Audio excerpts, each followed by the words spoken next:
Hello Taurus. Great to have you here. My name is Shona. Today's reading is a general love forecast for November 2025. As always, take the messages that resonate and release anything that doesn't. Don't forget to like and subscribe to stay connected with upcoming readings. Let's see what's headed your way, Taurus. So I'm going to relay 4 messages for you, and then we'll kind of unpack these messages one by one. The first thing here is they mention here a falling out that can be easily avoidable. Okay, so I feel like it's requiring you to be patient, and I know that during Mercury retrograde period, which is going to start on the 22nd and the 23rd of this month, some things can kind of slip out. We can say things with the wrong intonation, with the wrong emphasis, and it can sound a lot harsher than it should be. Or other people can misunderstand or misinterpret things that are said. So communication, it is really, really pertinent for you guys to try to tone down a little bit, okay? So that means being mindful about what you're saying. Don't say things when you're a little bit stressed out, when you're angry, when you're not operating at your best, and especially when you're frustrated, okay? It's just not going to lead to it's going to lead to a lot of misunderstandings. So if you can, try to make a conscious effort to do that. The second message that I'm seeing here is thinking about dividing up assets. And I feel for many of you, there's a lot of communication coming through regarding this. Some of you are kind of like doing some, estate planning. I'm giving this to, Bob. I'm giving this to the grandkids. I'm giving this to, Aunt Jane. I'm giving this to the distant cousins. So I feel like some estate planning. And then for others, it's almost like downsizing, giving your stuff away, giving out gifts for those of you who have recently returned from a trip and you bought a bunch of souvenirs. And then for others, it's like taking on requests for people who are telling you, oh, you're taking a trip, this dividing up assets. The third message that I have here is this is a longing. This is an inner longing for many of you guys, longing for the exotic. And I feel like it could be a seasonal thing for those of you who are still, so what that does for me is that it's saying longing for the exotic, longing for the tropics, the humidity, the sunshine, the warmth, wanting to have, opportunities to go out and socialize in an environment that would permit. So some of you are feeling a little bit cooped up, and then others of you longing for the exotic basically means the environment that you're in is a little bit stiff or sterile or a little bit too formal, and you want an environment that is less formal. You want an environment that is a little bit more carefree, and you want the weather and the environment that can cater to that. Some of you are longing to be, especially for those in the northern hemisphere, wanting to be in the southern hemisphere, wanting the smells, the intensity, the colors, the tactile experience of living in a more, I want to say, like underdeveloped world or underdeveloped country, or a country that is a little bit more robust, where there's more music, where there's more culture. So I feel like you're tired of the, I guess, homogeneity of your own culture, and you're wanting to go somewhere else where the culture is a little bit more mixed, blended, and just more diverse. Fourth message here, wanting to evade responsibilities and to self-indulge, to indulge in things, and wanting to, it's like wanting to feel like, I've worked so hard and it's time for me to enjoy it. Wanting to even like shirk off responsibilities, or like wanting to say no to a lot of people that you never would have thought about saying no to in the past. So this actually might be a good time for you to exercise this free will. We do have a lot. I'm not gonna take on this project. I don't want to work with these people, or they're not telling me the whole story. If you feel that nudge, it would be in your best interest to possibly say no. Or you can tell them yes, but later, or excuse me. So it's within your right to be able to say that, and to give them a timeline when you can reconvene at a later date. it's actually going to be in your best interest, and I feel like it would work out well for you. If you feel like something's off, or you energetically you don't want to take on additional projects, additional work right now, definitely don't, because Mercury retrograde cycles are not good times to start new things. So I feel like you have that going for you. Okay, you have that going for you, working for you. And so taking the time off instead to indulge a little bit, to recoup, to regenerate, to recuperate, it's totally fine. Okay, so let me break down these concepts and see how it relates to certain areas of your life, okay? So first of all, a falling out. I feel like there has been a recent falling out in the past for many of you, and then for others of you, it's like an ongoing, tenuous relationship that you're still trying to unravel. You're still trying to figure things out, and you feel, some of you, the other person feels interrogated, the other person feels attacked, and then for others of you, you feel interrogated, you feel under attack. So I definitely feel there are ideological differences here. One person sees the situation in one way, the other person just sees it in a totally different manner. And so there is a big stalemate, and I feel like it's a source of contention for quite some time. This is not something brand new.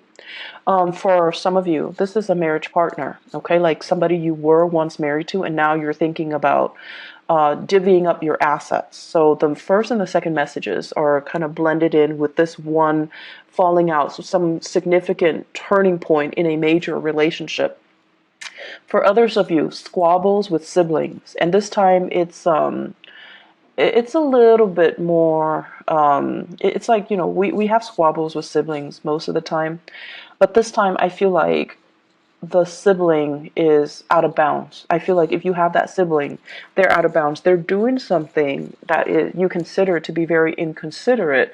At other times, you love them, so you wouldn't really say like, oh, you're being inconsiderate, but I feel like this is the month where that temper might flare up. It's going to come back together. So that's not, if it's a sibling, I feel like it needed to be said, because I feel like they're taking advantage of a situation, and you kind of need to set the record straight for them, and you kind of need to draw that line in the sand, because they're not really aware of how you're perceiving them. So I do see that coming through. And then for others of you, it's playing out in your work environment, okay? There is a person in your work environment here, and this is like a career, like a supervisor, a person that you're like a coworker, supervisor, or somebody that has a lot of skills, a lot of expertise, and a lot of experience under their belt. So my advice for you guys is, if you're approaching this person and you're asking them for some, technical expertise or guidance, just know that they are an expert in their field. Okay, so that means they're in high demand. Their time is very, very limited. And so they're going to tell you everything that they know in a very short amount of time. That I see somebody who's talking really, really fast, and you're just like, you're spinning in circles, because you're having a hard time. You're having a hard time retaining all the information. That's just what it is.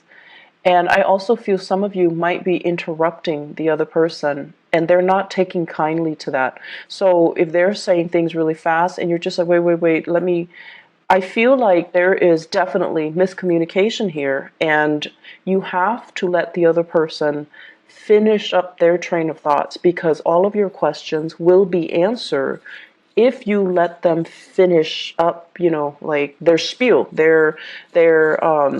that's their area of expertise. They've already anticipated some of the questions that you will have, and they're addressing all of them, and they will take the time to address all of them.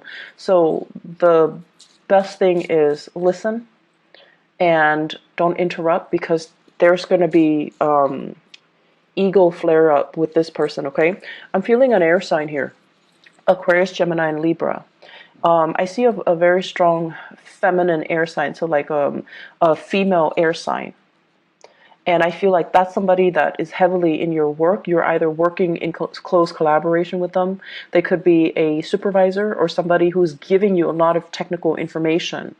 And you need to kind of like just let them do their thing, try to absorb as much information as you can. Show them that respect, because I feel like they don't like to be interrupted, okay? They're really going to help you in your work environment, but I feel like the relationship needs to start off on a good footing in order for it to advance in the future. So I feel like the way you communicate and the way this person communicate, you're just like, they're very cold, they're very sterile. I don't really know if they know everything that they're talking about. So I feel like you have your doubts, you have your skepticism as to how much this person really knows. And I feel like they do know a lot. So you want to, even if you're skeptical, let them talk, right? The best way to know about somebody truly is let them talk. And through listening and hearing, it's very revealing as to how much someone really knows. So, use that same tactic when you're approaching this person. What I'm also feeling as well is you're in a work environment where there is a lot of communication. It's like you're a salesperson, or you have to disseminate information. You're required to think on your feet, to talk really, really quickly, and to be very, very assertive. And I feel like for many of you, that assertiveness is not being utilized. So I don't know why that is, but I feel like you need to really stand your ground, and you need to be very assertive, and you need to, for us to be very assertive, we have to know what we're talking about, right? I feel like for you guys, it's really hard for you guys to fake it. Like air signs, it's really easy for them to fake it, even if they don't know something. They command a situation. They're very, very authoritative when they talk, and they can convince, anybody of anything. But I feel like for you guys, when you're not sure about something, you don't want to just say it. But I feel like in the work environment, you have to pretend that you're sure of what you're saying. When you waver, that's when, the clients, the customers, the people that you're dealing with, they're going to overstep their boundaries, or they're going to see that as a weakness, and they're going to use that against you. So aiming to be a little bit more curt, to be a little bit more authoritative, and to really stand your ground, and, don't waver, don't falter. If you're not sure about something in that moment, pretend like you know, and then go back and do the background research or do the follow-up, okay?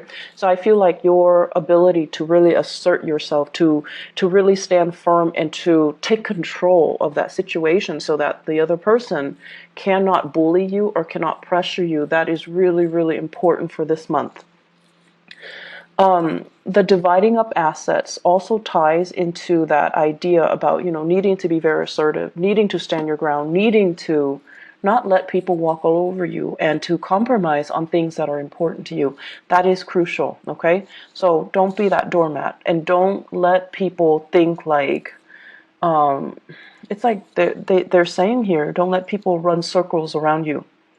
Okay, it's like they're throwing a lot of information at you, and they're trying to catch you at a point where you're frazzled and weak.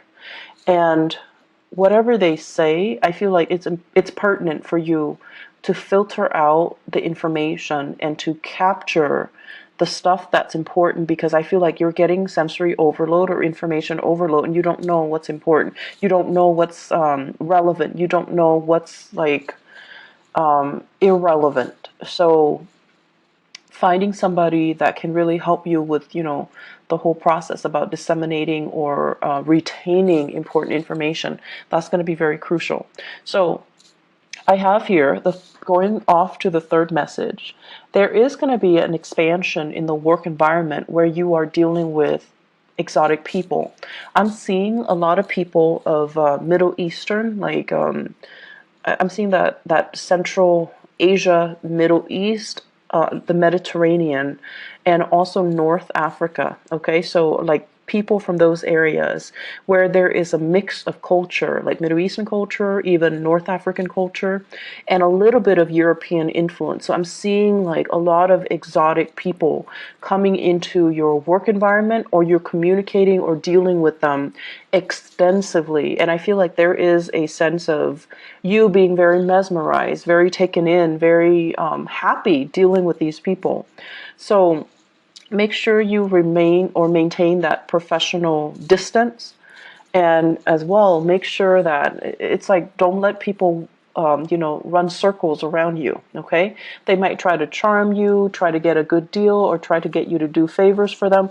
You're very good at sniffing these brown nosers. You're really good at identifying them. Okay, but I feel like they're flattering, and you're also quite enamored with them. And I don't feel like it's just romantic partners. It can be, but I feel like it's more clients, more people that you're coming into contact with. It's different, it's new, and it's very exotic, and it's exciting, and you're going to want to please. You're going to want to please them. You're going to want their business. You're going to want their friendship. You're going to want their company. So just make sure you are not blindsided. Okay. I'm also feeling as well, they say like favors. Okay, people asking you for favors and stuff. Pick your battles, and especially if it's not something you can't do, learn to say no. It's within your right to say no. All right. And for others who have just recently returned from a long vacation, you're conjuring up and thinking about and planning out your next vacation, which I feel is really exciting. And it's really good to see you guys. I love it when I see like a lot of earth signs traveling. It's good for you guys to, I want to say uproot and, be a transplant, because you're going to be learning a lot. And I feel like, if while you're able-bodied, travel as much as you can. That's like one of the best things that we can do for ourselves as a member of the human race, to learn from others, to experience new things, and to do it while we're able-bodied. So I see a lot of planning here for many of you, and it looks really, really good. The fourth thing and the last message, wanting to evade responsibility and to indulge in a little bit. Work environment, there is a major slowdown. Okay, so like there is a major slowdown, and you're kind of sitting there twiddling your thumb, like, what do we do? There's a lot of people working, so that means the it's like full employment. So wherever you're working, there's a lot of people. There's work, and everyone is chipping in to get the work done. So no one's working overtime. No one is like stressed out. No one is burnt out because the work is getting done. And so you might be very efficient with your work, and as a result, you're just like, I already finished, and you're sitting there like thinking, what's next? What am I going to do now? I'll go for a walk. I'll take a longer lunch, and so on and so forth. And I feel like if you're in a new work situation, the best thing to do is to figure out, like, don't just take that long lunch. Take the initiative to do something else. Take the initiative to even go to your supervisor and just be like, I'm done with my work. Is there anything else I can help you with? Or is there anything else you need me to do?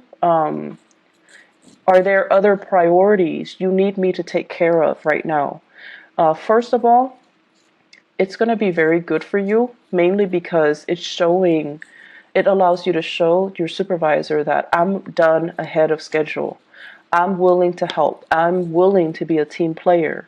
But I also feel on an energetic level, it's allowing you to progress and learn new skills. So if you find yourself, sitting around, there isn't any work done, take the initiative to do more. And you might already, think about, like you're making that calculus in your head. Well, if I overachieve, if I excel, then they're going to dump more responsibilities on me. And it's true depending on where you work, but I feel in this environment,